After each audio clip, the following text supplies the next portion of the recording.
Desse subtópico 1 que diz intrigas e patologia do poder, primeiramente vai ressaltar aqui no caso o autor da revista, que a conduta de Mardoqueu incomodou aos demais servos do rei. Óbvio, né? Porque só Mardoqueu, né, aquele dito que o rei tinha colocado, é que todas as pessoas, todos os servos, aonde Amã passasse, onde ele chegasse, as pessoas se prostrassem, se curvassem diante dele. Diante daquela situação, Amã, ele não se prostrou, ok? Diante de Amã, ele não se prostrou. E o autor, ele vai dizer aqui que os servos, eles ficaram incomodados, ok? Ficaram acomodados diante da atitude de Amã, de Mardoqueu, não se curvar, né, quando Amã passava. E foram, de acordo com esse seu incômodo, procurou Amã para relatar a ele, olha, tem ali aquele homem ali, o Mardoqueu e tal, você passa, todos se prostram diante de você, menos ele. Ele nos declarou que ele era judeu.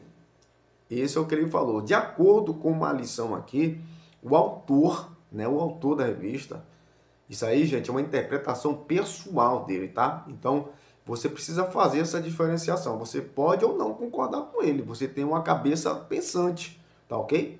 Claro que você não vai trazer um debate quanto a isso, ok? Mas que lá é lugar de ensinar, né? Lugar de aprender, não é nem ensinar, né? A escola, né, bíblica dominical é um local onde nós somamos conhecimento, uns aprendem com o outro, não é local de um estar querendo demonstrar mais conhecimento ou que a sua palavra seja a palavra final. Na escola dominical, escola bíblica dominical, ela é uma soma ali, onde todos nós contribuímos com esse aprendizado. E é o que o texto, o autor, segundo o autor pensa, segundo ele aqui, que essa atitude, ou melhor, a atitude que os servos, né, de chegar diante de Amã e contar que Mardoqueu não estava se prostrando, eles estavam colocando fogo na fogueira. Isso aí é uma interpretação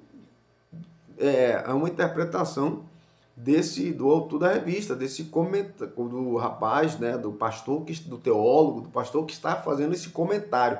Respeito à interpretação dele. Mas eu tenho a minha interpretação, você deve ter a sua interpretação. E nós estamos aqui para somar. Ele pensa dessa forma? Não tem problema. Eu já penso dessa forma. Se eu sou servo do rei, e eu estou vendo que o rei instaurou uma lei, o imperador, ele instalou uma lei ali, ele fez um edito, ok? E as pessoas não estão obedecendo, obviamente que eu, como soldado, quem vai estar errando se eu não levar ao conhecimento do rei, se eu não se eles não levassem ao conhecimento de Amã, quem estaria errando era ele. O camarada estava errando por não se prostrar diante de Amã, e agora os soldados estariam errando também por não levar, né, o conhecimento de Amã. Então, tem alguma coisa. Então, o que acontece? Não vejo essa questão de jogar lenha na fogueira. Existem muitos casos que, infelizmente, realmente, e até mesmo dentro da igreja, muitas pessoas, elas começam a jogar lenha na fogueira. E elas também eu gosto de usar essa expressão, né? Gostam de fazer muitas vezes tempestade no copo d'água. Muitas vezes elas gostam também de enfeitar o pavão, uma coisa bem simples muitas vezes, que pode ser resolvida ali entre dois irmãos, aconteceu alguma coisa ali, você vai, resolve, meu irmão, não faz mais isso não e tal, aí já leva para uma autoridade maior, já leva para o pastor, já começa a causar um escândalo dentro da igreja. Isso infelizmente acontece. Quando nós pecamos, nós, né, escondemos o máximo possível, ok? Quando nós pecamos, nós escondemos, essa é a realidade. Agora, quando alguém peca, o que é que muitas pessoas fazem? Fazem um escândalo, nossa, pecou, fez, aconteceu e tal. Então, a gente tem que tomar muito cuidado com isso aí. O que nós não desejamos que as pessoas façam conosco, nós não devemos fazer com as outras pessoas. Tem pessoas que não têm piedade, tem muita gente também afastada dentro da igreja por causa disso. Contou para fulano, chegou para fulano, fulano, eu cometi um pecado assim, assim, poxa, eu tô tão arrependido e tal, mas eu tô muito arrependido. Aí neguinho vai lá e ó, já chama aí, rapaz, fulano de tal fez isso, eu peguei ele vendo um site assim, olhando para a menina assim, fazendo assado e tal, e faz aquele escândalo. Mas ele mesmo é um pecador também terrível, e muitas vezes quando comete pecado, acaba escondendo os seus erros. Então, não faça isso, não faça o que os outros, né, o que você não gostaria que os outros fizessem com você, com seu filho, com a sua mãe, né, com seus parentes, com a sua pessoa. Então, não faça com os outros, tá? O que você não gostaria que se fizesse com você, nem com o seu ente querido. Então, essa é a parte da intriga, né? Intrigas e patologia. Intrigas aqui no caso por parte, segundo o autor, né? Ele vê isso como uma intriga, ter pegado, levado aquele erro e tal para frente, ok?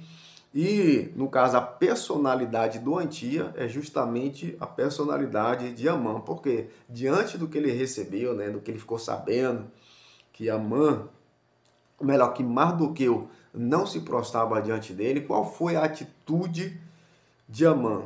A atitude de Amã, e ele começa a fazer uma conspiração, ou seja, ele começa a elaborar um plano para destruir não só o Mardoqueu, mas também cometer o genocídio. Imagina você, extirpar da face da terra todos os judeus. Como eu já falei antes na lição anterior, eu tenho certeza, para mim, esse caso, ele é muito mais do que um plano carnal. É um plano diabólico. E como eu até já falei na história, e nós vamos ver aqui mais para frente, que várias vezes isso aconteceu, isso não é natural, de várias nações, de vários povos. Esse, no caso aqui, esse Mardoqueu, nós não sabemos na verdade, qual é a sua origem, a sua verdadeira nação. Mas, assim, você vê que ele não era judeu, que ele era também mais um estrangeiro que vivia. Talvez ele fosse, quem sabe, persa, talvez ele fosse também, como diz também, um medo. Quem sabe ele fosse da Síria, que a gente não sabe qual a origem dele, ok? Pode ser qualquer origem, a gente não sabe. Mas a gente sabe que ele não era judeu, obviamente, e que ele tentou exterminar ou cometer ali um genocídio, ok? E o texto final vai dizer, dessa primeira parte, vai dizer o seguinte: quem exerce autoridade em qualquer área da vida precisa agir com serenidade, sabendo que todos temos um Senhor nos céus. Então, quem exerce um papel de autoridade, tem muitas pessoas que são separadas por Deus para realmente exercer um papel de fato, um papel de liderança. Como que deve ser, né, a nossa atitude, como que deve ser a nossa liderança, né? De acordo com o que o autor da revista ele citou aqui, a nossa liderança ela tem que ser com serenidade. Tem que ser com serenidade. É fato, tem que ser com pessoas, você tem que ser uma pessoa equilibrada. Existem muitas pessoas, gente, que são totalmente desequilibradas, ok? Muitas pessoas desequilibradas que querem exercer papel de segurança. E quem é que está errado também? O líder está errado quando coloca pessoas desequilibradas para exercer um papel de liderança. Existem muitos líderes pastores que, infelizmente, não são pessoas serenas, são pessoas desequilibradas, que antes de chegar ao pastorado, elas precisavam ser tratadas. Mas é interessante que, gente, como é difícil existir líderes que realmente saibam tratar das pessoas. Antes de haver uma separação, tem que haver um estudo, tem que haver um preparo para aquela pessoa Mas não, a pessoa fala bem, a pessoa prega bem, a pessoa ensina bem e vai separando as pessoas. E é só isso que a palavra de Deus fala, que você tem que pregar bem, que você tem que ensinar bem, que você tem que ter um conhecimento diferenciado da palavra. Não é só isso não, você tem que vivenciar a palavra. Uma pessoa, por exemplo, que é uma pessoa desequilibrada, ele mesmo não é uma pessoa serena. Então precisamos, porque o líder, ele tem que ser uma referência, ok? Ele tem que ver, nós temos que ver naquela pessoa ali, não, a pessoa é serena, a pessoa é equilibrada, e essa é a marca da pessoa que é capaz de liderar realmente uma das. Agora, Efésios no capítulo 4, versículo 11, diz assim, ó, e ele mesmo, no caso Jesus, e ele mesmo deu uns para apóstolos, outros para profeta, outros para evangelista, outros para pastores e doutores. Aí o versículo 2 diz, querendo o aperfeiçoamento dos santos para a obra do ministério, para a edificação do corpo de Cristo. Então você vê aqui o papel da liderança. Deus fez algum resumo aqui, uma síntese, né, de apóstolos, profetas, evangelistas, pastores e doutores. São pessoas que o próprio Deus ele levantou, ok, como líderes dentro da igreja, como pessoas capacitadas, pessoas ungidas, pessoas preparadas. Para quê? Para o ministério, para a edificação do corpo de Cristo. Então não é para a minha glória, não é para o meu bel prazer, não é para eu ficar rico, não é para eu me gloriar. Não, quando Deus me coloca como líder de como está aqui dizendo, pastor, doutor, evangelista, profeta, Deus me levantou para a edificação do corpo de Cristo, para a obra do ministério. Obviamente que nós devemos respeitar a liderança, ter um carinho especial, porque envolve não só uma questão de ser líder, de postura, de posição, mas também envolve uma questão de altruísmo, né? Então, existem muitas pessoas aí que se dedicam à obra de Deus, né, que se fazem, se investe, né, o seu tempo na obra de Deus, investe em pessoas, fazendo visitas, se preparando para pregar, estudando, preparando livros, tudo isso aí em prol da obra de Deus, sem pensar sem ser com finalidades, né, financeira, mas para realmente pensando no povo de Deus. Então, realmente, essas pessoas, elas têm que ser, temos que ser gratos, né, por essas pessoas. Eu conheço, realmente. Infelizmente, nós estamos aí numa situação onde nós vemos aí nas mídias vários pastores, né, que, infelizmente, aí usurpando suas ovelhas, usurpando o povo de Deus, o povo de Cristo, enganando aquela coisa toda. Infelizmente, são essas notícias que vai aí pelos ares, que vai aí pelas mídias sociais, que são vinculadas, mas existe muitos pastores também, muitos líderes, muitos homens de Deus, que eu conheço também vários, que faz a obra de Deus realmente com muito amor, com muito carinho, com muita dedicação e não pega dinheiro da igreja, muito pelo contrário, né? Com essas pessoas, pastores que pastoreiam e tiram realmente do bolso deles ali e investe, ok? Não recebe salário nem nada, trabalham, tem seu trabalho no meio secular aqui, dá o seu dízimo direitinho e não recebe nenhuma ajuda da igreja. Infelizmente, essas pessoas não são levadas em conta, né? Não são dadas atenção para essas pessoas. Dá atenção àquelas pessoas que estão roubando, que estão praticando mal, que infelizmente é isso que dá ibope, é isso que chama a atenção aí da população. O subtópico aqui, no caso, o subtópico 2, vai tratar da extensão do plano. Então, qual era a extensão do plano? A extensão do plano. A extensão do plano, como está falando aqui nesse território, obviamente, era todo o território aí do Império Romano, ok? Então, era todo, desculpa, do Império Medo-Persa, ok? Do Império Medo-Persa. Então, aqui, no caso aqui, está falando sobre essa extensão, né, desse território, que era mais de 4.000 quilômetros, né? E ia pegava, né, no caso da África e até a Europa. Realmente, o Grande Império não foi o maior império mundial, né? O maior império mundial em termos de território foi o império liderado por Gengis Khan, ok? Gengis Khan foi ele que realizou o maior império de todos os tempos. Não é muito falado sobre Gengis Khan, né?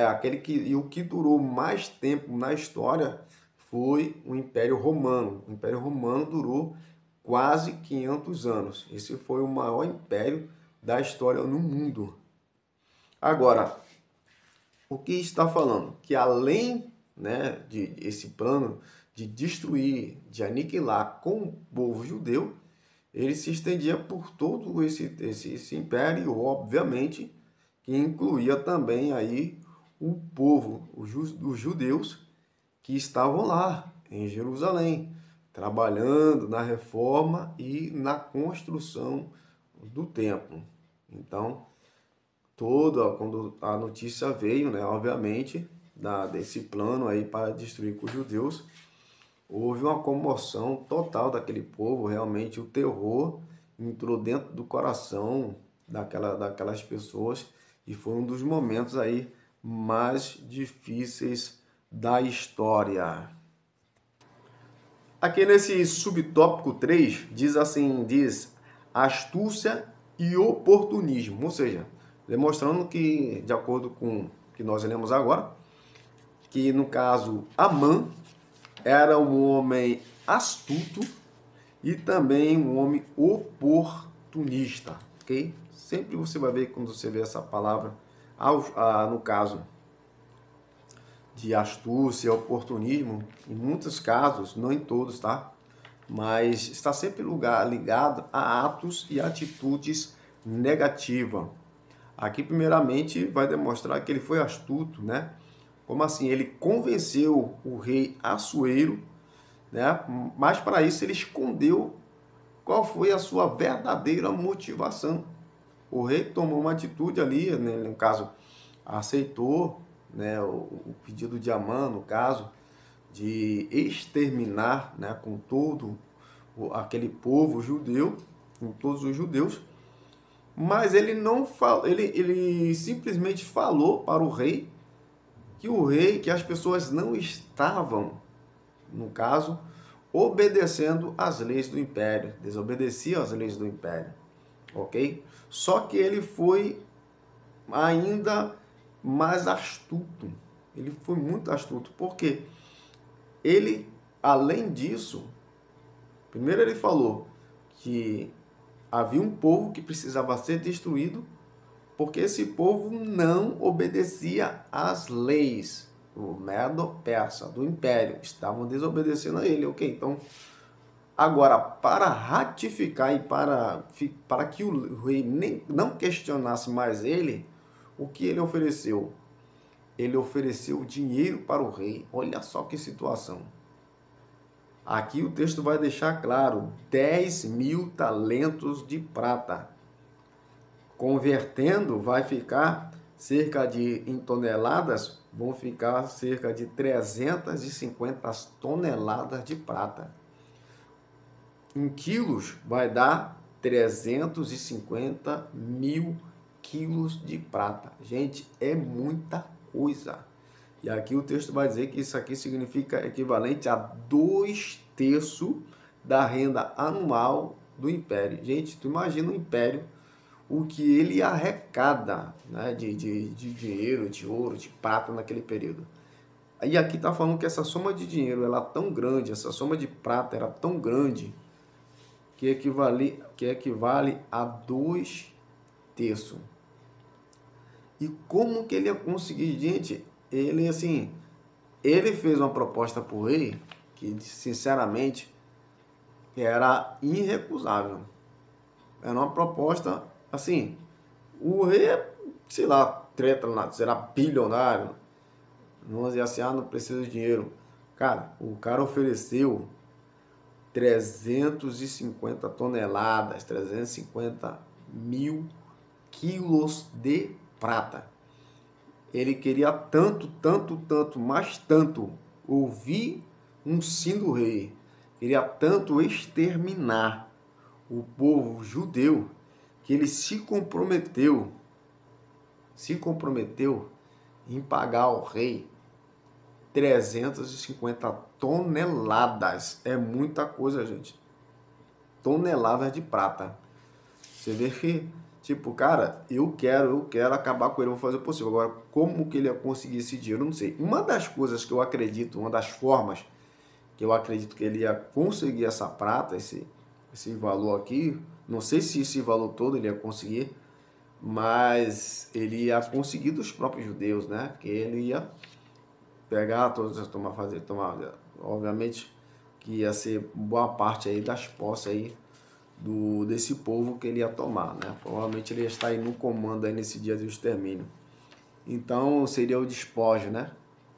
Então o que acontece? Eu vejo nesse caso aqui uma pessoa realmente com uma vontade assim, um ódio determinada mesmo, tava determinado mesmo, muito determinado, e para que realmente tudo desse certo, para selar, ele vai e promete dar esse valor para o rei. E aí, o que aconteceu? O rei, diante de uma oferta dessa, 50 mil quilos de prata, ele, pegou o anel, tirou o anel, deu para Amã, e ele deu carta branca, né? Como se diz hoje, se fala que deu carta branca. Então ele pegou ali um anel, o rei deu esse anel para Amã e fala aí, ó, faça e escreve aí conforme você quiser, ok?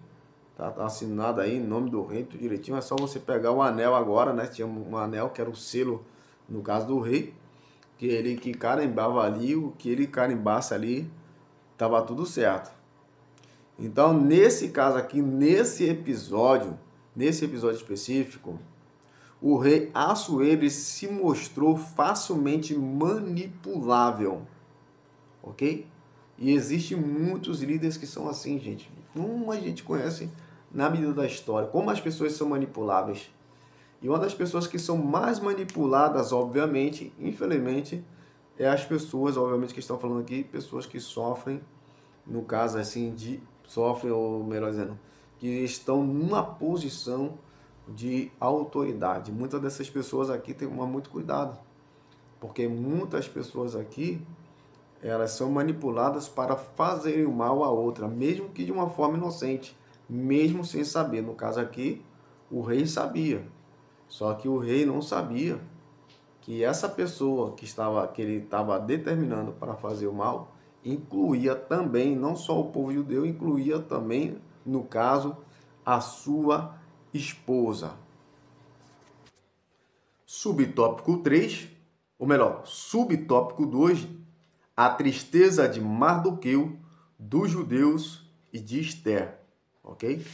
Então aqui nós vamos tratar, no caso aqui, nesse tópico, como está mostrando, que ocorreu a tristeza de Mardoqueu, vamos falar sobre a tristeza dos judeus e a tristeza de Esther, ok? Da então rainha. Aí vai dizer o subtópico 1, o pavor, né? O pavor da violência. Foi um pavor muito grande, por quê? Na verdade, como diz aqui o texto, o Amã, ele estava definido que ia destruir. Só que, gente, vamos pensar como diz aqui o texto.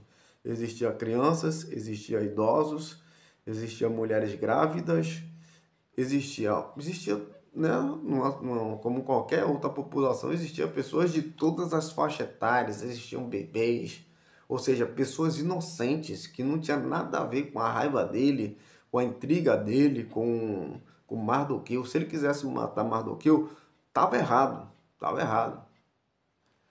Porque a lei não está dizendo que aquele que não se prostrasse seria morto, né? A lei não está dizendo isso. Então,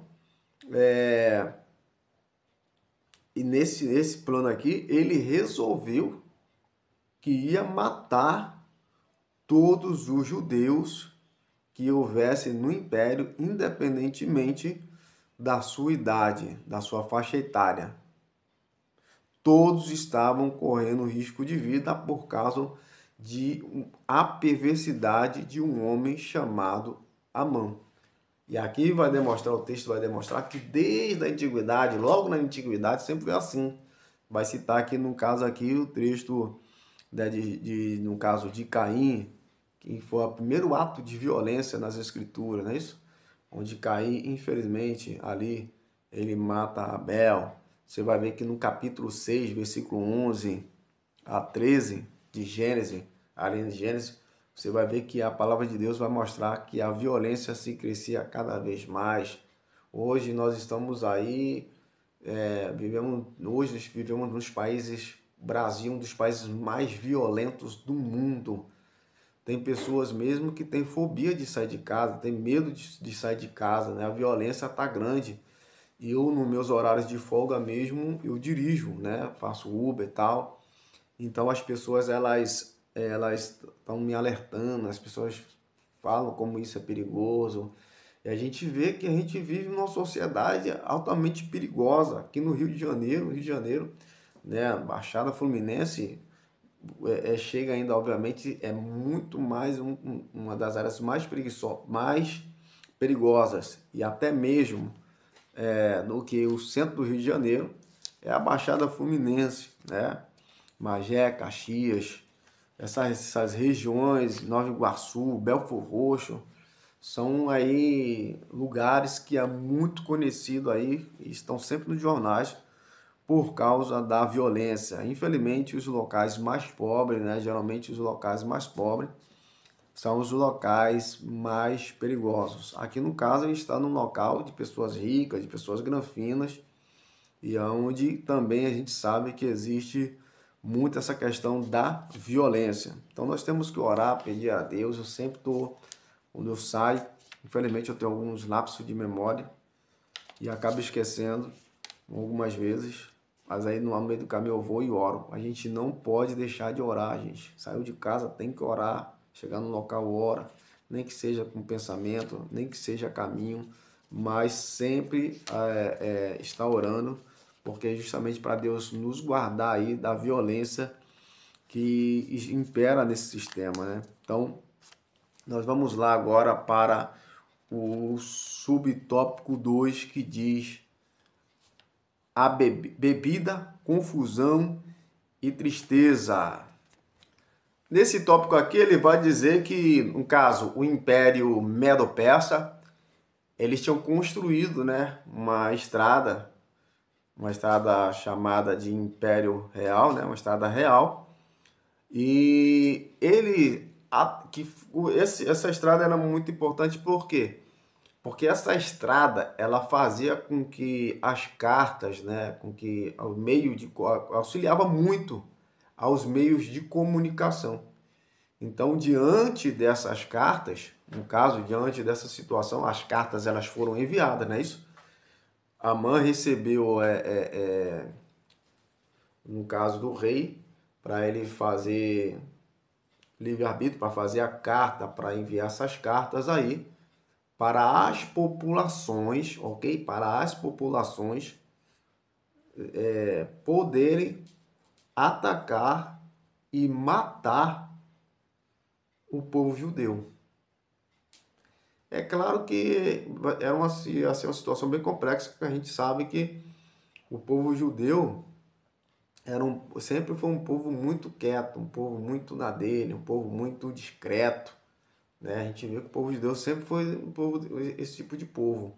Com certeza ali a gente não pode pensar, gente, que o império era contra o povo judeu. Aqui está falando de um aspecto de um homem, ok? De um homem.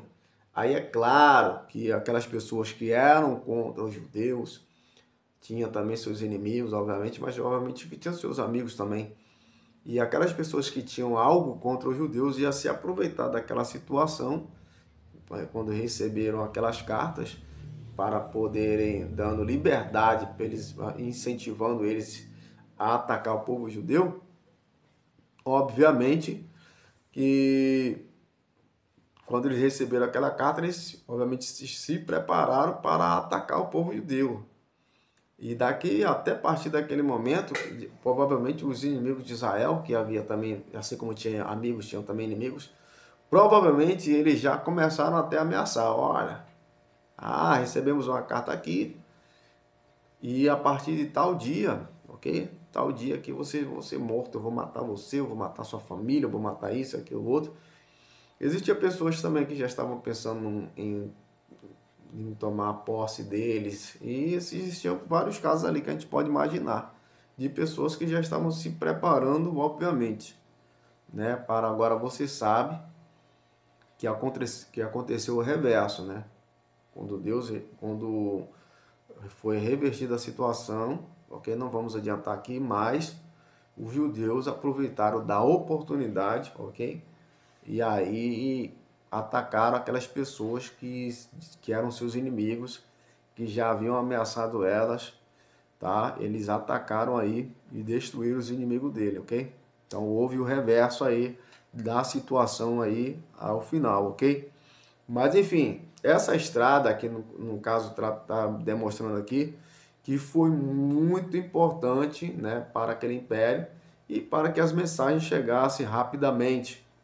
Aí está falando a questão da confusão. Houve muita confusão, de acordo com o texto aqui, porque no caso do povo que habitava ali, né, que estava ali diariamente em Suzã, sem saber entender o porquê dessa situação, né? Como que houve assim uma repentina esdrúxula. Foi uma atitude esdrúxula. O que é isso, esdrúxula? Segundo o que nós vemos aqui no dicionário, esdrúxula significa é o mesmo que excêntrica, estranha, estapafúrdia. Então é uma atitude que as pessoas não compreendem, uma atitude brutal, uma atitude inesperada, uma atitude também que não fazia parte daquela comum de se ver, algo assim que foi realmente surpreendente. Ninguém entendeu, né, o porquê daquela situação ali. No caso aí do povo que habitava ali. Aí vai tratar, né, no caso agora, a questão da bebida. Amã, depois que enviou a carta, depois, opa, tá consumado, já tá tudo pronto, ok? Enviou a carta, tal dia já tá marcado, nós vamos exterminar com esse povo. Começou, né, a beber, a chapar e tal, a comemorar, ok? Enquanto isso, houve muita confusão no palácio. E também em relação ao povo judeu, onde as cartas chegavam, né, com a determinação que o povo judeu ele fosse exterminado, as pessoas se entristeciam demais. As pessoas obviamente imaginam, saber que vai morrer, saber que um povo, gente, que eles tinham tanto cuidado de manter a semente. Uma das coisas que são muito assim primordial para o povo judeu era gerar filhos. Para quê? Para que a semente do povo judeu permanecesse, para que o povo nunca fosse exterminado, nunca fosse morto e estivesse sempre presente aqui nesse planeta. Então, para eles era muito importante essa questão de dar filho, né? Questão de. Agora você imagina diante dessa situação agora desse povo sabendo que foi determinado a sua extinção, né? Como que você, gente, é uma das coisas. Imagina agora você está na sua casa, né? E você saber agora que você vai perder tudo, as pessoas vão se apossar de você, vai matar você, seu filho, né? Assim, realmente houve um clima de luto profundo e eles tomaram uma atitude aqui no caso muito importante, que eles começaram a chorar diante dos homens, não, chorar diante das pessoas, chorar nas redes sociais, choraram ali e jejuaram diante de Deus, apresentaram a Deus, né, essa causa, começaram a jejuar, entraram em ação. E muitas pessoas que, infelizmente, diante de situações extremas como essa, né, problema com o marido, problema com isso, com aquilo, começa a expor sua vida nas redes sociais, começa a expor sua vida muitas vezes com os melhores amigos, com as melhores amigas, e infelizmente acaba se expondo. Gente, a gente a gente tem os nossos problemas, a gente tem a nossa vida, a gente tem que ter a nossa privacidade.